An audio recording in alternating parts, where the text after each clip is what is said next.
आप देख रहे हैं न्यूज 360 और मुंबई के विले पार्ले से मैं हूं पूजा भारद्वाज। शो की शुरुआत कर रहे हैं एक बेहद अच्छी खबर के साथ। दिल्ली वासियों के लिए बेहद अच्छी खबर है।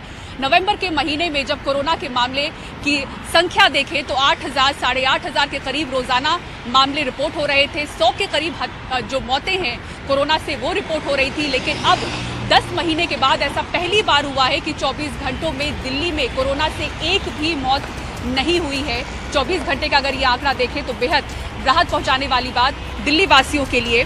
वहीं 24 घंटे में नए मामलों की जो संख्या है कोरोना के संक्रमण की वो 100 पर आ गई है। रिकवरी दर 98.12% हो गई है, जो अब तक की सबसे बड़ी दर है। दिल्ली में अब सक्रिय मरीजों की यानी एक्टिव मरीजों की जो संख्या है वो 1052 रह गई है।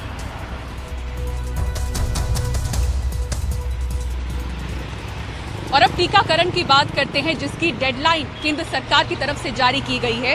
केंद्र सरकार ने टीके के लिए जो डेडलाइन तय की है उसके हिसाब से स्वास्थ्यकर्मी को पहली डोज 20 फरवरी तक दी जानी है और जो लोग छूट गए हैं, जिन स्वास्थ्यकर्मियों को टीका नहीं लग सका है, वो 24 फरवरी तक लगवा सकते हैं। इसके बाद फ्रंटलाइन वर्कर्स को पहली डोज 1 मार्च तक दी जा सकेगी और जो फ्रंटलाइन वर्कर्स नहीं लगवा सके हैं टीका वो 6 मार्च तक लगवा सकते हैं। इसके बाद भी अगर जो रह गए हैं 50 से ऊपर के आयु वाले फेज में उन्हें टीका लगाया जा सकेगा। इसी के साथ ही केंद्र सरकार ने हेल्थ और फ्रंटलाइन वर्कर्स से टीका लगवाने की गुजारिश की है। केंद्रीय स्वास्थ्य मंत्रालय ने सभी राज्यों को ये निर्देश दिए हैं कि जो भी हेल्थ केयर वर्कर्स हैं उन सबको कम से कम एक बार वैक्सीनेशन के लिए कोविन के माध्यम से शेड्यूल कर लिया जाए 20 फरवरी तक। हमने ये निर्देश भी दिए हैं कि सभी हेल्थ केयर वर्कर्स को मॉप अप राउंड यानी जो शेड्यूल्ड राउंड से छूट गए लोग उनके लिए मॉप अप राउंड 24 फरवरी तक आयोजित कर लिए जाएं। 24 फरवरी तक जो हेल्थ केयर वर्कर्स डेटाबेस में हैं लेकिन न तो शेड्यूल्ड सेशंस में आते हैं न मॉप अप राउंड में आते हैं, we cannot indefinitely keep on scheduling and rescheduling healthcare workers. So these timelines have been communicated to the states.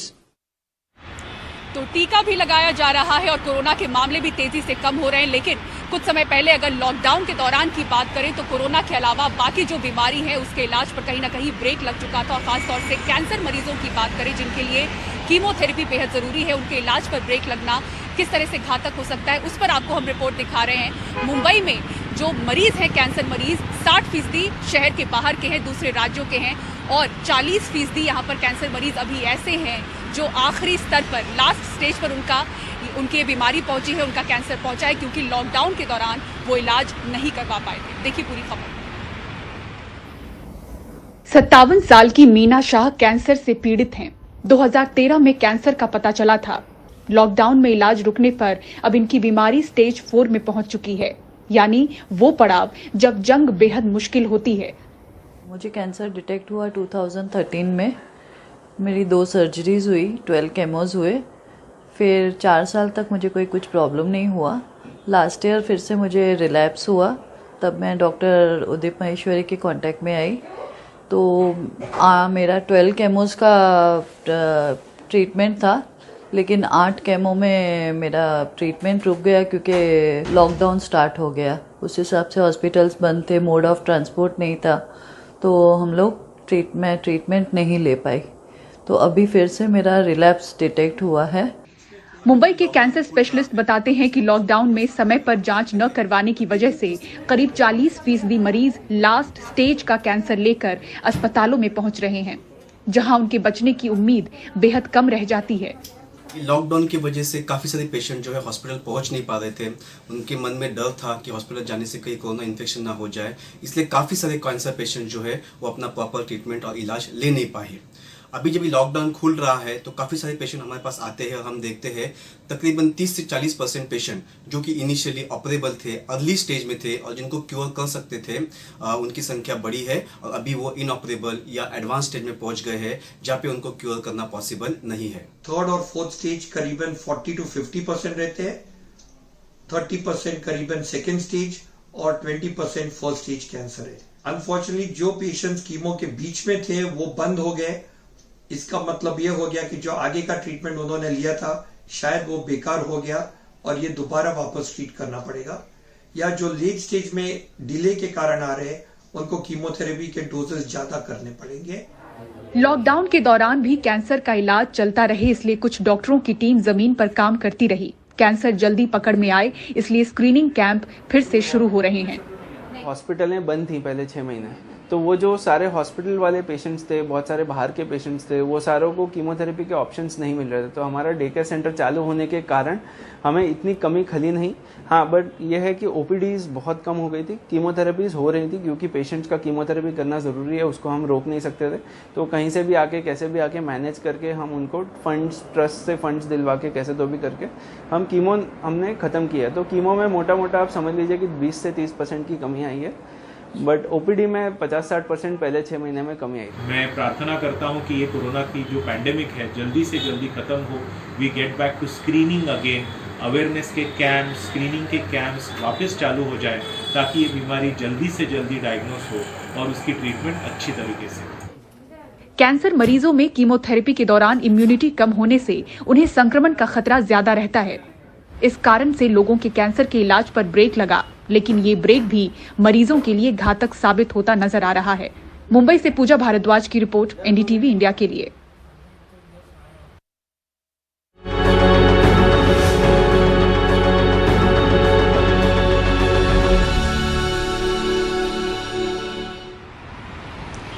और अब बात उत्तराखंड तबाही की करते हैं। उत्तराखंड में ग्लेशियर फटने से बाढ़ आने की वजह से सुरंग में जो लोग फंसे हुए हैं उन्हें बचाने का अभियान रविवार रात से ही चल रहा है। अब तक आपको बता दें, इस तबाही में 30 लोगों के शव बरामद किए जा चुके हैं, वहीं 200 लोग लापता हैं। चमोली जिले के जोशीमठ में ग्लेशियर टूटने के कारण अलकनंदा और धौली गंगा नदियों में भयंकर बाढ़ आ गई है। बाढ़ यहां पर 5 पुलों को बहा कर ले गई। इस हादसे में तपोवन पावर प्रोजेक्ट को भी भारी नुकसान पहुंचा। टनल के अंदर जेसीबी की मदद से बचाव टीम के जवान मलबा साफ कर मजदूरों तक पहुंचने की कोशिश कर रहे हैं। ये टनल करीब 1.5 किलोमीटर लंबी है और जिस वक्त ये हादसा हुआ उस वक्त वहां मजदूर काम कर रहे थे। अगर हम आपको यहाँ दिखाए तो अभी भी ये सभी वो परिवार है जो अपने किसी घरवाले को, अपने दोस्त को, अपने किसी घरवाले की तलाश में यहाँ पर बैठे हुए हैं। हालांकि एक एक मिनट इनके लिए बहुत भारी है। आप किसको? ये मेरा भाई है, यहाँ गांव का है, आलम सिंह नाम से है, और वो भी यही काम करता था जो ये ऋतिक उसमें है। तो उसके ये वो 3रा दिन हो गया है। थोड़ा दुख इस बात का हो रहा है कि यहाँ पे जो है ना काम हो तो रहा है, पर ये उम्मीद नहीं की जाती कि जिस तरह से काम हो रहा है ना उससे इन लोगों को बचाया जा सके। ये थोड़ा सा इसमें गति लानी चाहिए, तेज गति लानी चाहिए। सरकार को ये देखना चाहिए कि इसमें तेज गति लाई जाए, ताकि हमें कोशिश से रखनी चाहिए कि जो बेचारे जिनके परिवार आज घर में बैठे हुए हैं, आस लगे हुए हैं, उम्मीद लगे हैं, आपके माध्यम से चैनल है, जितने भी टीवी चैनल हैं, मैं धन्यवाद देना चाहूँगा कि उन्होंने जो है उनकी आस जगा रखी है कि तुम्हारा जो है अब 30 मिनट रह गए, 20 मिनट हो सकता 30 जाने बच जाए, इस उम्मीद से बैठे हैं। तो मैं चाहूँगा कि सरकार को भी इस चीज़ के लिए सोचना चाहिए, प्रयास करना चाहिए कि जो उम्मीद जगा रहे हैं वो उम्मीद जागी रहे। हाँ, कल सुबह से यही हैं सर। तो उस बारे में पूरा बताइएगा एक बार। कल सुबह से यहाँ हैं, परंतु अब कार्य कर रहे हैं तो हम भी क्या कर सकते हैं। अब टनल के अंदर तो हम नहीं जा सकते। अब उम्मीद पे बैठे हैं, कल परसों तक जब तक भी रहेंगे, कुछ ना कुछ मिल जाता तो संतुष्टि हो जाती। इनके लिए अभी समय काटना बहुत मुश्किल है, क्योंकि अंदर फंसे हुए लोगों को 48 घंटे से ज़्यादा हो चुके हैं। और यही एक सबसे बड़ी समस्या यहाँ पर ये आ रही है कि जहाँ एक तरफ से टनल में से जो सुरंग है वहाँ से अगर मलबा निकाला जा रहा है, तो दूसरी तरफ से जो मलबा है वो वापस भरता चला जा रहा है। आप देख सकते हैं यहाँ पर ITBP के, CISF, आर्मी के सभी जवान तैनाती से लगे हुए हैं, पूरा काम चलाया जा रहा है। लेकिन अभी भी मुश्किलें बहुत ज़्यादा है। तकरीबन 30 लोगों के शव बरामद हो चुके हैं, 180 के करीब लोग अभी भी लापता है। तो ऐसे में सभी निगाहें इस वक्त इसी रेस्क्यू ऑपरेशन पर है जो तपोवन के NTPC पावर प्लांट के पास चल रहा है। और सभी यही उम्मीद करें कि जल्द से जल्द ये पूरा हो, ताकि जो लोग अंदर बिना बिजली, बिना पानी, बिना खाने के फंसे हुए हैं वो सुरक्षित बाहर निकाले जा सके। कैमरा पर्सन अश्विनी मेहरा के साथ अक्षय डोंगरे, NTV इंडिया।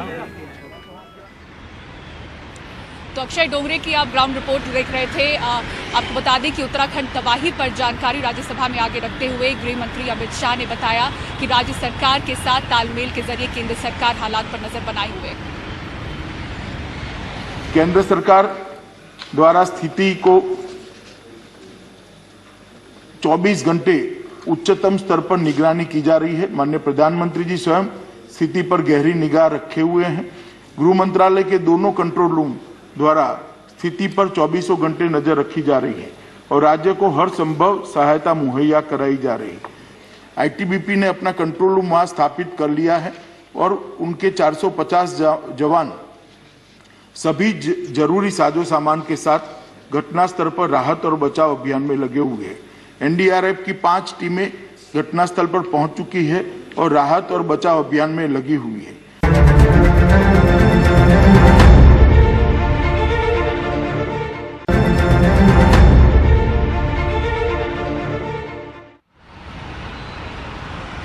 और ब्रेक के बाद न्यूज 360 में एक बार फिर से आपका स्वागत है। अब किसान आंदोलन की बात करते हैं, जिससे जुड़ी बड़ी खबर है।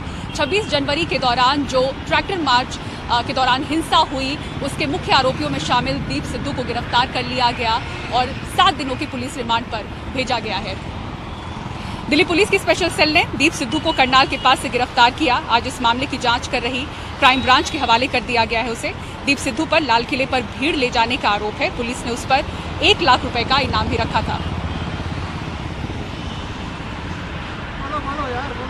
लाल किले पर हुई हिंसा के मामले में पुलिस ने 1 लाख के इनामी आरोपी दीप सिद्धू को सोमवार रात हरियाणा के करनाल से गिरफ्तार कर लिया।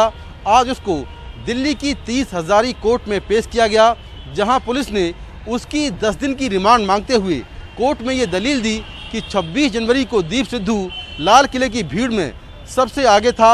उसके साथ झंडा फहराने वाला जुगराज सिंह था और वो भीड़ को लगातार उकसा रहा था, जिसके बहुत सारे वीडियोस हैं। हालांकि पुलिस की रिमांड का दीप सिद्धू के वकीलों ने विरोध किया और ये कहा कि पुलिस के पास पहले से वीडियोस हैं, ऐसे में रिमांड की क्या ज़रूरत है। लेकिन कोर्ट ने दोनों पक्षों को सुनने के बाद दीप सिद्धू को 7 दिन की पुलिस रिमांड पर भेज दिया। पुलिस के मुताबिक 26 जनवरी को हिंसा के बाद दीप सिद्धू हरियाणा भाग गया था। वहाँ पर उसने मोबाइल बंद कर दिया था, लेकिन पुलिस लगातार उसे ट्रैक कर रही थी और उसकी लोकेशन को ट्रैक कर रही थी। लेकिन इसी बीच उसने अपने बहुत सारे वीडियोस फेसबुक पर पेज पर डाले। हालांकि जांच में ये बात सामने आई कि उसका फेसबुक पेज उसकी एक महिला दोस्त कैलिफोर्निया से ऑपरेट कर रही थी और दीप सिद्धू अपने दोस्तों के मोबाइल से अपने वीडियोस रिकॉर्ड करता था और फिर बाद में उस महिला को भेजता था, जो उसके फेसबुक पेज पर ये सारे वीडियोस डालती थी। तो कुल मिलाकर दीप सिद्धू से लगातार अब पूछताछ होगी अगले 7 दिनों में कि इस हिंसा में उसके साथ और कौन कौन से लोग शामिल हैं, किसके कहने पर ये सारा कुछ किया गया। तो ये सारी जानकारी दिल्ली पुलिस की क्राइम ब्रांच अभी उससे अगले 7 दिनों में लेगी। और आज कोर्ट में उसकी पेशी के दौरान काफ़ी ज़्यादा सुरक्षा रही और उसके बाद कोर्ट ने दोनों पक्षों को सुना और 7 दिन की पुलिस रिमांड पर दीप सिद्धू को भेज दिया है।